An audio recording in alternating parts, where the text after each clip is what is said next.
ताकारी सिंचन योजनेच्या लाभक्षेत्रातील रामापूर, जाधवनगर, बलवडी या गावातील शेतीला बंदिस्त नलिका झाल्यापासून पाणी मिळत नसल्याने येथील शेतकऱ्यांनी ताकारी योजनेच्या प्रशासनाला 2 दिवसाआधी निवेदन देत टाळेठोक आंदोलनाचा इशारा दिला होता, परंतु योजनेच्या अधिकाऱ्यांकडून कोणतीच कारवाई न झाल्याने शेतकऱ्यांनी आक्रमक होत अधिकाऱ्यांना कोंडून कार्यालयाला टाळेठोकत आंदोलन केले। सकाळी 10 वाजता शेतकरी ताकारी योजनेच्या कार्यालयासमोर गोळा झाले होते, परंतु सुमारे 12 वाजले तरी अधिकारी उपस्थित नव्हते। 12 नंतर अधिकारी कार्यालयात आल्यानंतर शेतकऱ्यांना चर्चेसाठी कार्यालयात बोलावलं। यावर शेतकऱ्यांनी आंदोलनस्थळी चर्चा करणार असा पवित्रा घेतला।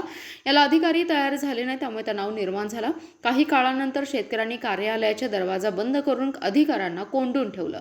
ताकारी योजनेच्या प्रशासनाचा निषेध केलाय। जोरदार घोषणाबाजी करत आंदोलन सुरू केलं। आंदोलनाचं स्वरूप तीव्र होऊ लागल्याने शेतकरी, योजनेच्या कार्यकारी अभियंता आणि इतर अधिकारी आंदोलनस्थळी उपस्थित झाले। यावेळी शेतकरी आक्रमक झाले होते।